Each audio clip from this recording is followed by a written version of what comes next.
Copy the fortress moon of Drennick had no sky.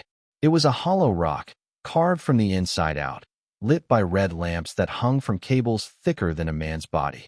Deep within its core, in a chamber shaped like the open mouth of a beast, the coalition of 7 stars gathered for the first time in 80 years. They came in silence. The Brakel lords walked on iron-plated feet that left dents in the floor. The Yelvari hunters arrived wrapped in dark cloaks, their eyes hidden, their breathing soundless. The Crassian queens did not walk at all. They were carried on living platforms made of their own children, fused together, twitching. And at the center of it all stood Warlord Targus of the Vern Empire, tall and pale, with a long scar running from his jaw to his collarbone. He waited until every chair was filled. Then he raised one hand, and a wall of light bloomed in the air above the table. It showed a small blue planet, spinning slowly. "This," Targus said, "is Earth." The Brakel made a low growling sound. The Yelvari hunters tilted their heads. The Crassian queens clicked their mandibles in unison, a sound like wet stones knocking together. 200 years ago, Targus continued, they had no ships. 100 years ago, they had 3 colonies. Today, they have 11. They breed fast. They build faster. And they do not ask permission. One of the Brakel lords, an old warrior named Vorkin, leaned forward. "Why have we not crushed them already?" "Because they were small," Targus said. "Now they are not. In another 50 years, they will sit at this table whether we invite them or not." The chamber went quiet. The thought was unbearable. Humans at the high table. Humans deciding the laws of the stars. "What do you propose?" asked a Yelvari hunter, her voice like dry leaves. Targus smiled. It was not a kind smile. Erasure. He clapped his hands once, and the image of Earth was joined by a swirling cloud of ships. Thousands of them. 12,000, to be exact. Brakel dreadnoughts. Yelvari shadow cruisers. Crassian hive vessels that hatched their own fighters. And at the front, the Vern flagship, the Iron Crown, longer than a mountain. "In 3 weeks," Targus said, "the human race will be a memory. Their colonies will burn. Their homeworld will be cracked open. Their language will die in the throats of the last children who speak it." Vorkin grunted in approval. The Crassian queens clicked again. The Yelvari hunters bowed their heads, which was their way of agreeing. There was no debate. There never was, in the coalition. They had crushed 40 civilizations between them. The Voltari, who had built singing cities of glass. The Murnek, who had mapped the dark stars. The Quill, who had no army at all, and had still taken 3 years to break. Each one had begged at the end. Each one had bowed. The coalition expected the same from Earth. The meeting ended. The warlords filed out. Targus stayed behind, alone in the great chamber, looking up at the slowly turning image of the blue planet. He studied it for a long moment. He could almost see the cities on its surface, the lights of the small, fragile creatures who lived there, laughing and arguing and burying their dead. "You should have stayed quiet," he said softly. "You should have stayed small." He turned off the image and walked out. Far across the galaxy, in a dim office on the 2nd floor of a converted shipping building in Geneva, a woman named Hannah Reeves was reading a printed report. She was the Admiral of the United Earth Defense, and she had been doing this job for 19 years. Her hair was gray at the temples. She drank her tea cold because she always forgot to drink it hot. The report on her desk had been pieced together from 3 sources. A Yelvari defector who had vanished a week after speaking. A Brakel trade ship whose captain had drunk too much fermented root. And a small, brave human spy who had spent 4 years pretending to be a janitor on a coalition station. She read the report twice. Then a 3rd time. She set it down. She picked up her tea. She took a sip and made a face, because it was cold, as usual. 12,000 ships. The coalition's full strength. Sent against Earth. Most commanders, in her place, would have called for an emergency meeting. They would have shouted. They would have ordered immediate mobilization. Hannah did none of these things. She sat in her chair for a full 10 minutes, doing nothing, looking at the corner of her ceiling where a small spider had built a web. Then she picked up her phone. "Get me Dr. Kadir," she said, "and clear my afternoon. All of it." She put the phone down. She looked at the spider again. The spider was working slowly, patiently, weaving thread after thread, building something that looked fragile but was not. Hannah Reeves smiled. It was a small smile, a tired smile, but it was not afraid. 3 weeks, she said to the empty room, repeating something the report had quoted Targus as saying. She had been preparing for this day for 11 years. She stood up, pulled her coat from the back of the chair, and walked out of her office. The hallway lights flickered as she passed under them. Somewhere far above, in the sky over Geneva, a transport jet was rising, carrying a man she very much needed to see. The war had not started yet, but in her mind, it already had. Rain fell hard on the city of Mumbai the night Dr. Imran Kadir landed. He stepped off the transport with a worn leather bag in one hand and an umbrella that did not work in the other. He let the rain hit him. He had been on Mars for 14 months. He had missed the rain more than he had missed anything else, including his wife, who would not be pleased to hear that. A black car was waiting. The driver did not speak. Imran climbed in, set the broken umbrella on the seat beside him, and watched the wet streets blur past the window. He already knew why he had been called. He had been ready for this call for a long time. The car drove him to an underground facility 3 kilometers below the surface of the city. The lift took 9 minutes to reach the bottom. When the doors opened, Hannah Reeves was waiting for him. "How was the flight?" she asked. "Long." "How is your wife?" "Angry." Hannah nodded. "Walk with me." They walked through a tunnel lit by soft blue lights. The walls were smooth concrete. There were no signs, no doors, no markings of any kind.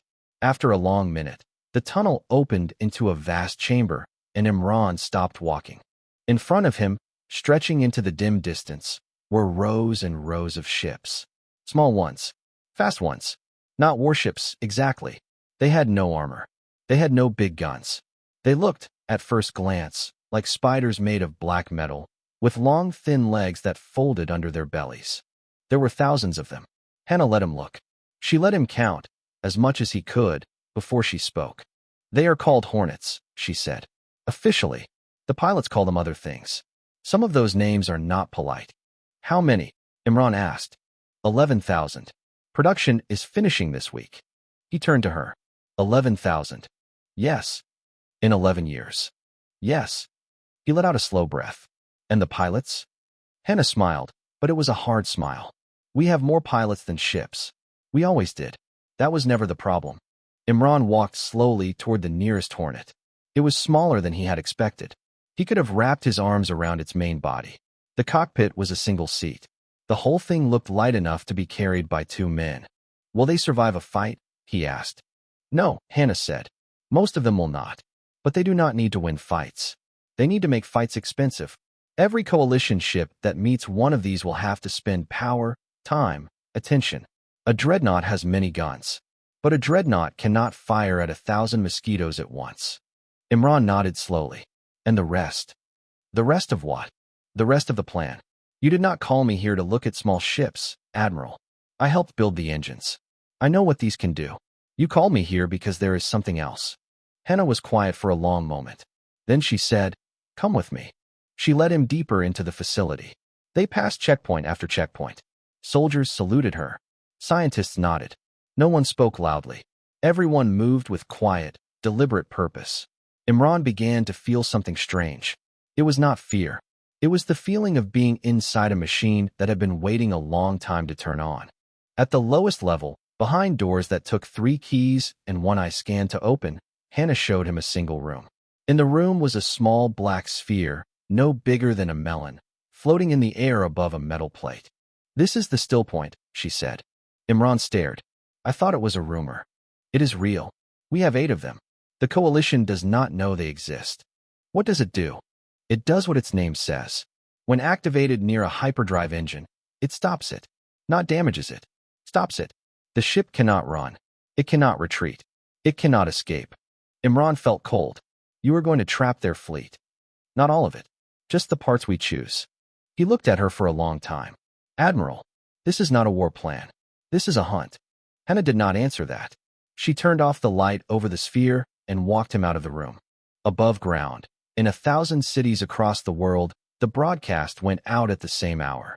Hannah's face appeared on every screen, every wall, every phone. She did not shout. She did not give a speech. She simply spoke. She told the people of Earth and the colonies that an enemy was coming. She told them how many ships. She told them how long they had. She did not lie about the danger. She did not promise quick victory. She told them only that humanity would not bow, would not run, and would not stop. Then she said one more thing. She said, "You will be afraid. That is fine. Fear is a tool. Use it. Build with it. We have 3 weeks. Make them count." She turned off the camera. Across the world, something strange happened. There were no riots. There were no panicked crowds. Factories shifted production within the hour. Children were sent to deep shelters by quiet parents. Volunteers crowded the recruitment offices. An old fisherman in Norway took down his boat's name and painted on a new one. He called it the last word. Far above Earth, in the dark, the coalition fleet began to move. Talvin 3 was a quiet colony. It sat on the edge of human space, near a yellow star with 3 small moons. 40,000 people lived there, mostly farmers, miners, and a handful of teachers. Or rather, 40,000 people had lived there. Now the cities were empty. The streets were swept clean. The lights in the windows still burned, on timers, to make the colony look alive from above. Warlord Targus stood on the bridge of the Iron Crown and looked at the planet through the front viewer. He frowned. No defense fleet, reported his second-in-command, a young Vern officer named Sereth. No orbital weapons. No transmissions. "They have run," Targus said. "It seems so, sir." Targus did not like it. The intelligence reports had said humans were stubborn. Humans did not run from a fight unless something was very wrong. He scanned the surface of the planet again. The cities looked normal. Lights. Heat signatures. Even some movement. "Send a scout flight," he ordered. 3 Yelvari shadow cruisers. "Burn the capital first. I want to watch their broadcast tower fall." The cruisers moved. They were sleek, dark, hard to detect. They slipped through the upper atmosphere of Talvin 3 with practiced ease. They fired on the capital. The capital, being made mostly of empty buildings and false heat signatures, exploded in a satisfying flash. The cruisers turned to come home. They did not come home. From the rings of Talvin 3, which everyone had thought were just ice and dust, the first hornet swarm rose. 3,000 small ships, hidden for 11 days behind frozen rocks, lit their engines all at once. They did not form lines. They did not fly in formation. They came up like a cloud of black insects, and they came fast. The Yelvari shadow cruisers were good ships. Their pilots were among the best in the coalition. They turned, fired, and killed 40 hornets in the first 10 seconds. There were 2,960 more. On the bridge of the Iron Crown, the alarm panels lit up red. Sereth shouted orders. Targus stood very still and watched the screens. The 3 shadow cruisers, his beautiful Yelvari shadow cruisers, were being eaten alive. The hornets did not attack in groups. They attacked in waves of 2 and 3, from above, from below, from inside the gaps in the cruiser's own shield patterns. Whenever a hornet was destroyed, 2 more took its place. Their pilots seemed to know exactly where to strike. The first shadow cruiser broke apart in 9 minutes. The second one tried to flee and was run down by hornets that simply went faster than anything a Yelvari engine could match. The third one tried to ram a moon and take some hornets with it. It missed. The hornets did not. The whole fight took 21 minutes. "Pull the rest of the fleet back," Targus said. His voice was calm, but Sereth had served him for 30 years and heard the thing underneath it. "We will not enter the planet's atmosphere. We will burn the colony from orbit." "Yes, sir." The fleet began its orbital approach. The big guns of the Brakel dreadnoughts charged up, glowing white-blue. They were ready to crack the planet open. Then the still points activated. 8 of them, hidden in 8 different places. 1 on each of Talvin 3's 3 moons. 3 more in deep orbit.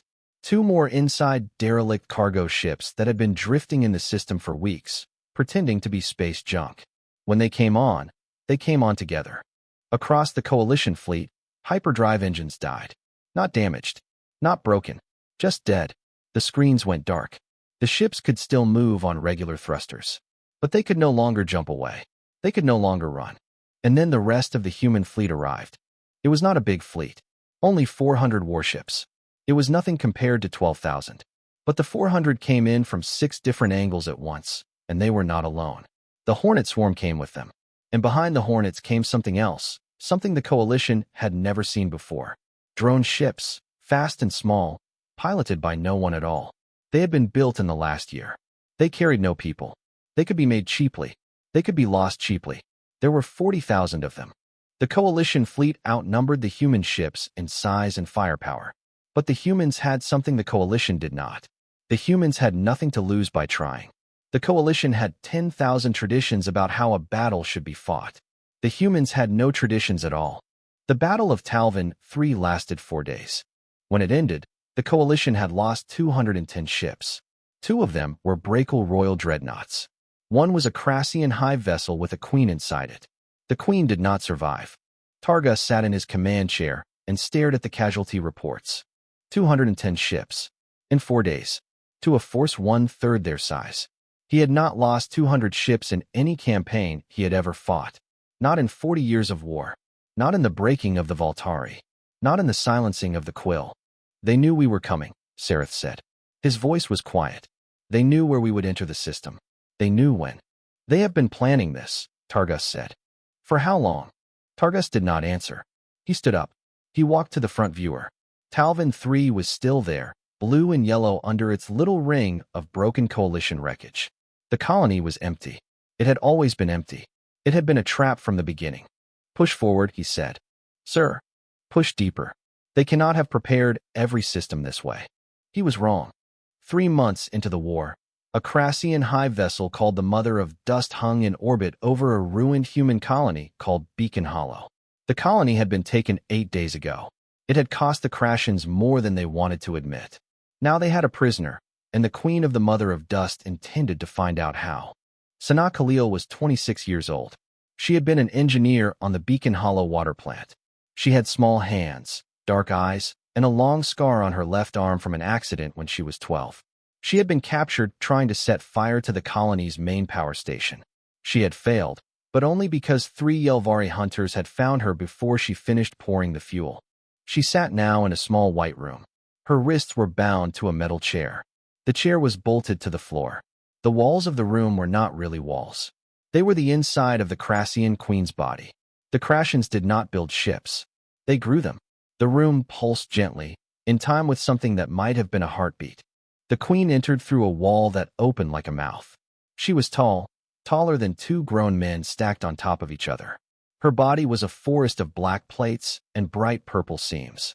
Her face was almost human in shape, but only if you did not look long. Her eyes were the worst part. There were 6 of them.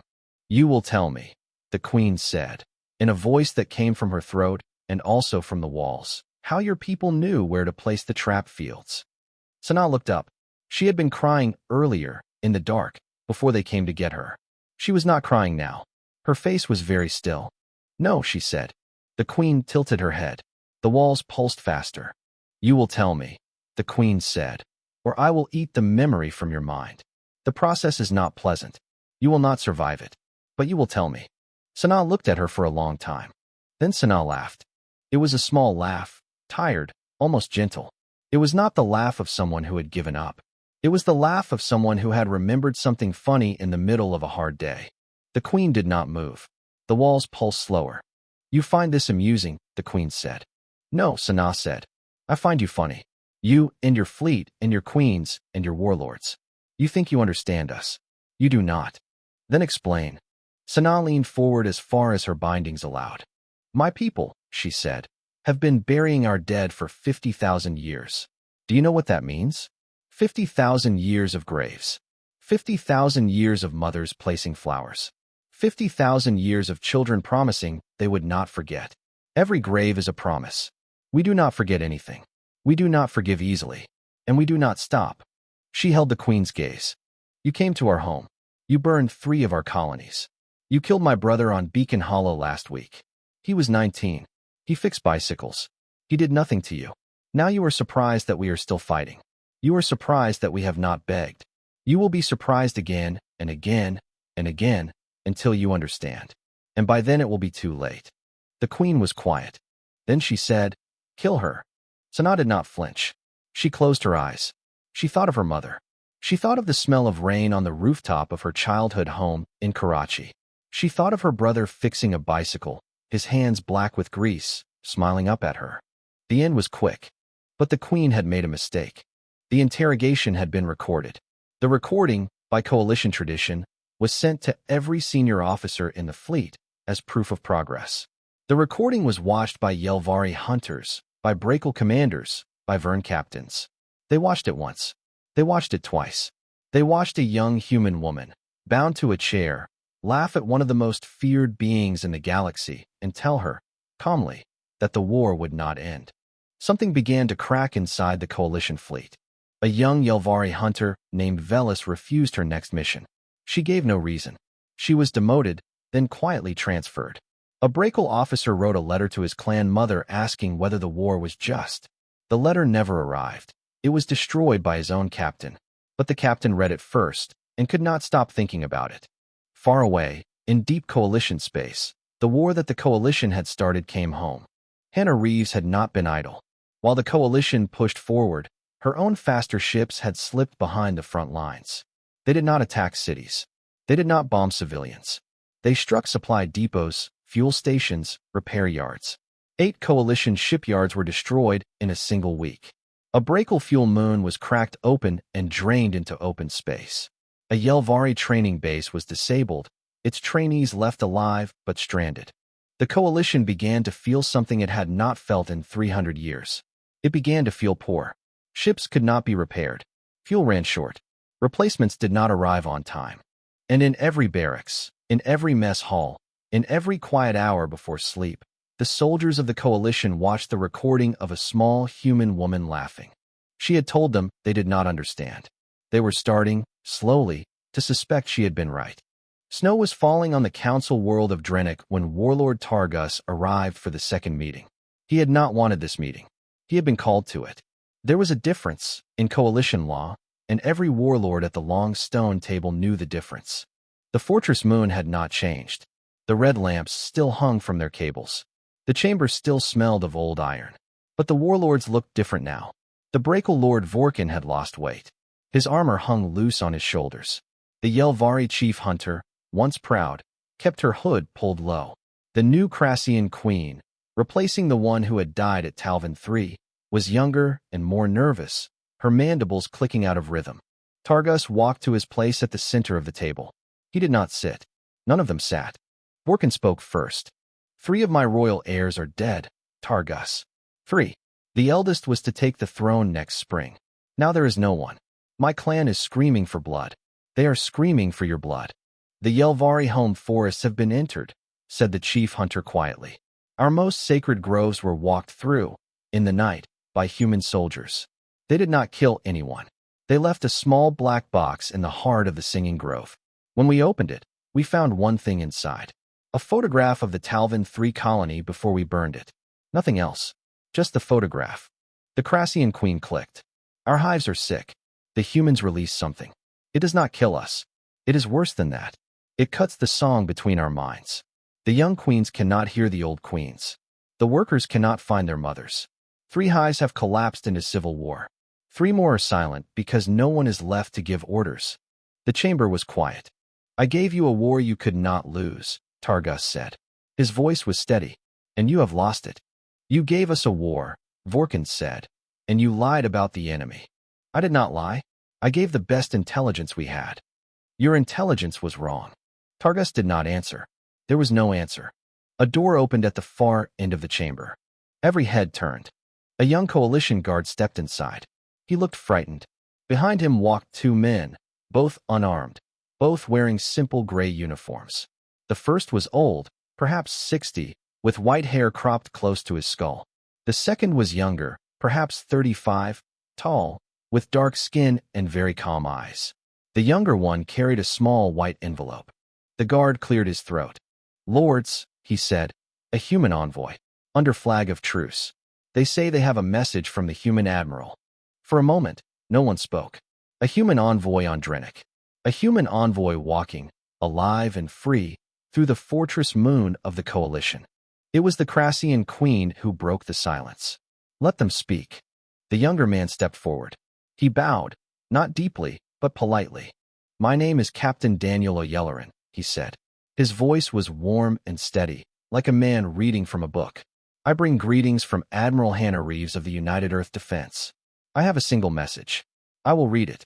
Then I will leave. You will not be expected to give a reply today. He opened the envelope. He took out a single sheet of paper. He began to read. To the warlords of the Coalition of 7 Stars. We did not ask for this war. We did not want it. We have lost 3 colonies, more than 1 million civilians, and a great many young men and women who would have lived long lives. We are tired. We grieve. We do not pretend otherwise. But understand this. We will not stop. We will not bow. We will not run. If you continue, we will follow you home. We will follow you to your moons, to your forests, to your hives. We will not burn your worlds, because we are not you. But we will not leave.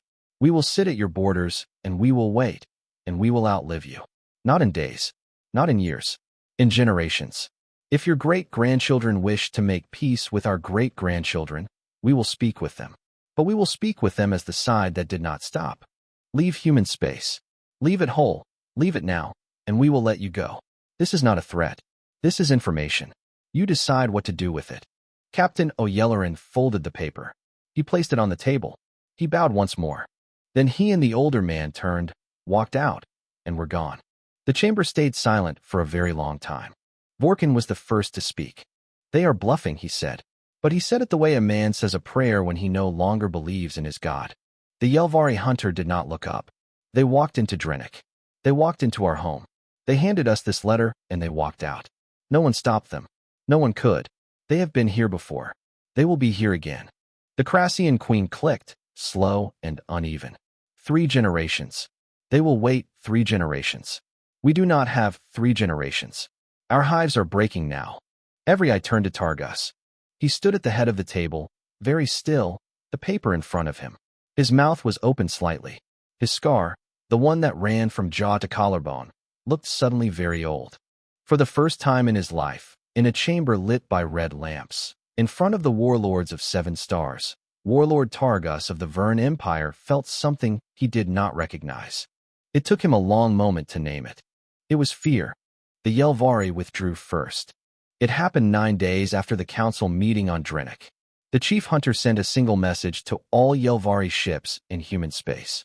It contained 2 words in the old tongue, which translated roughly as "come home." There was no explanation. None was needed. The Yelvari were old, and they had laws older than the coalition itself. One of those laws said that no hunter must remain on a hunt that had become a grave. The Yelvari ships turned and left. They did not fight as they went. They did not loot. They simply turned and left. 2,000 ships in perfect silence, slipping out of human space the way smoke leaves a room. The breakal followed 3 days later. Vorkin made a speech to his warriors. He said that the war had been started under false pretense. He said that the honor of the clans demanded they leave, not because they were beaten, but because the war itself had been a mistake. Most of his warriors believed him. The ones who did not believe him kept quiet, because they had also seen the recording of Sanaa Khalil, and they had also heard the message from Admiral Reeves. The Crassian swarm did not withdraw as a single body. It could not. It had already begun to break. Some hives turned for home. Others fled to neutral space. A few simply went dark and were never heard from again. The new queen did her best to manage what remained. She would be remembered, much later, as the queen who had saved her species by losing a war gracefully. That left Targus. He sat in the command chair of the Iron Crown for 2 full days without moving. His officers were afraid to speak to him. Sareth brought him food. Targus did not eat. On the 3rd day, Targus stood up. "Sound the retreat," he said. Sareth's mouth opened, then closed, then opened again. "Sir, sound the retreat. All Vern ships, all Vern forces. We are going home." It was an order no Vern warlord had ever given. The Vern did not retreat. There were songs about this. There were carved stones in the Vern home cities that said so. There were children's stories about Vern warriors who had died at their posts rather than turn around. Sareth saluted. "Yes, sir." The Vern fleet, 3,000 ships, all that remained of the coalition's strength, began the long withdrawal from human space. They expected to be slaughtered as they went. They had earned slaughter by every law of war they understood. They had burned 3 human colonies. They had killed 1 million civilians. They expected, every hour, that the human fleet would appear behind them and take its revenge. It never came. Instead, on the 2nd day of the retreat, a small group of human ships appeared on the edge of the Vern formation. They did not approach. They did not fire. They held their distance. There were perhaps 50 of them. They were not warships. They were repair vessels, supply tenders, and a few small fighters as escort. A message came in on an open channel. Vern Fleet. This is Captain Daniel A. Yellerin. Admiral Reeves has ordered us to escort you home. We will not fire. We will not approach. If any of your ships are damaged and cannot make the journey, signal us. We will tow them to your border. Safe travels. Targus listened to the message twice. Then he turned away from the bridge and walked to his private quarters and closed the door and stood with his hand against the wall for a long time. The Vern fleet was escorted home. 3 ships, damaged in earlier battles, were towed by human vessels across the long emptiness between the stars. The human crews handed them off at the Vern border with quiet salutes. They did not stay to be thanked. They turned and went back the way they had come. This act, more than any battle, broke the coalition forever. The galaxy watched. Smaller species, who had hidden behind moons and gas clouds for centuries, came out into the open. They sent messengers to Earth. They asked for trade. They asked for protection. The coalition of 7 stars never met again. The Brakel made peace within a year.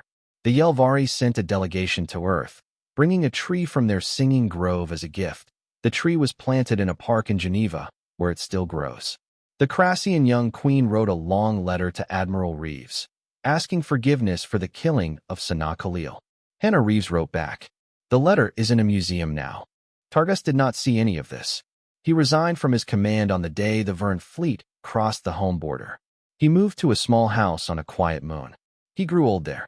He took up the strange Vern hobby of carving small stone birds. 70 years after the war, a Vern child climbed onto her grandfather's knee in the garden of that small house. The grandfather was very old by then. His scar had faded. His hands shook when he held the carving knife. The child was perhaps 6. She had been studying the old war in school. Grandfather, she said, why did our empire never fight Earth again? We were so strong. We had so many ships. Why not that one? The old warrior looked at her for a long time. Then he looked up at the sky. The stars were just beginning to come out.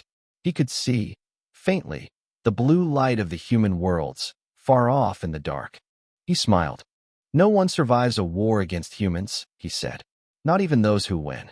The child did not understand. She would one day.